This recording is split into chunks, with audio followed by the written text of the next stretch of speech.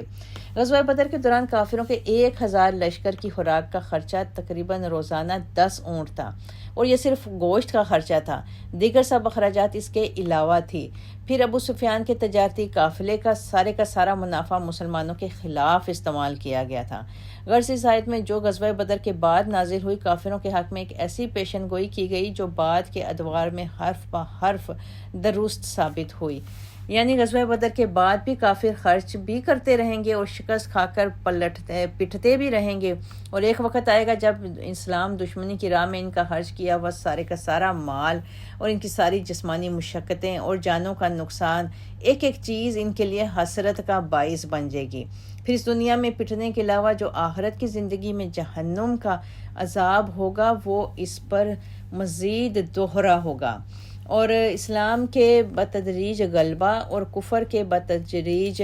نقصانات سے یہ فائدہ از خود حاصل ہوتا رہا ہے کہ جو اسلام کے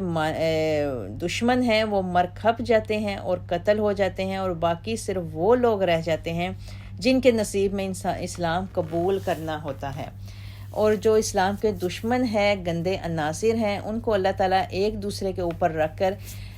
اس سارے ملبے کو اللہ تعالیٰ جہنم میں پھینک دے گا، جس کا ان آیتوں میں ذکر بھی کیا گیا۔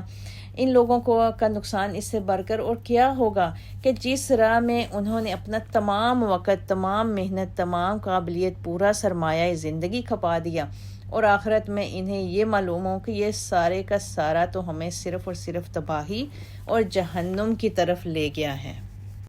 پھر آیتوں میں کہا کہ اگر پھر سے بھی اس کے سب کے بعد بھی اگر وہ اپنی یہی روش رکھیں گے، یعنی اپنی ناکامی اور شکست کھانے کے بعد بھی ان کا رویہ اور ان کے کام یہی رہیں گے، تو پھر اللہ کا عذاب اسی طرح آئے گا جیسے پچھلی قوموں پر آتا رہا ہے۔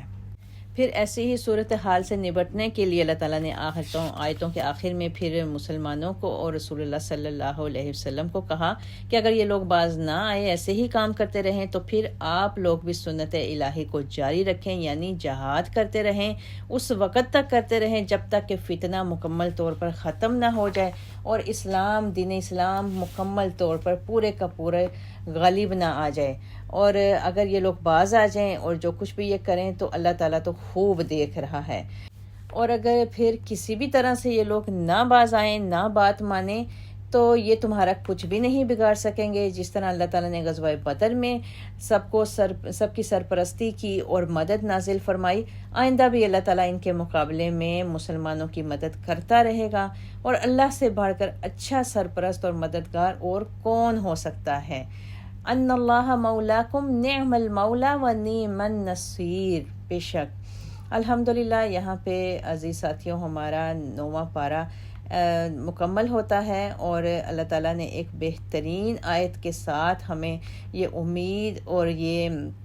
اچھا گمان دیا کہ حالات کیسے بھی ہوں، کچھ بھی کر لیں، کفار کی جو بھی تدابیر ہوں وہ اپنی جگہ ہوں گی، لیکن جو اللہ تعالیٰ اپنی تدبیر کرتا ہے اس کا مقابلہ کوئی نہیں کر سکتا، اور جیسے بھی حالات ہوں دین غالب رہے گا انشاءاللہ تعالیٰ۔ کسی کو بھی کسی بھی حالات میں نا امیدی یا اللہ تعالیٰ سے بدگمانی نہیں کرنی چاہیے۔ اللہ تعالیٰ ہر صورت میں اپنی فتح اور نصرت مسلمانوں کے ساتھ شامل حال رکھے گا۔ بے شک اللہ تعالیٰ سے دعا ہے کہ اللہ تعالیٰ ہم سب کو دین کا فہم حاصل کرنے اور دین کے احکامات کو نافذ کرنے کے لیے امر بالمعروف اور نہی عن المنکر کا ساتھ دینا چاہیے۔ برائی ہو رہی ہو تو اس کو یقینی طور پر آگے بڑھ کر روکنا چاہیے، اگر روک نہ سکیں تو زبان سے ان کو سمجھانا چاہیے، اگر زبان سے نہ سمجھا سکیں تو کم از کم ایمان کے آخری اور کمزور ترین درجے کو اپنانا چاہیے کہ دل میں اس چیز کو ضرور، اس برائی کو برا سمجھیں اور اس کے خلاف اللہ تعالیٰ سے دعا اور استغفار ضرور کرتے رہیں۔ وآخر دعوانا ان الحمد للہ رب العالمین۔ سبحان ربک رب العزۃ عما یصفون وسلام علی المرسلین والحمد للہ رب العالمین وما علینا الا البلاغ۔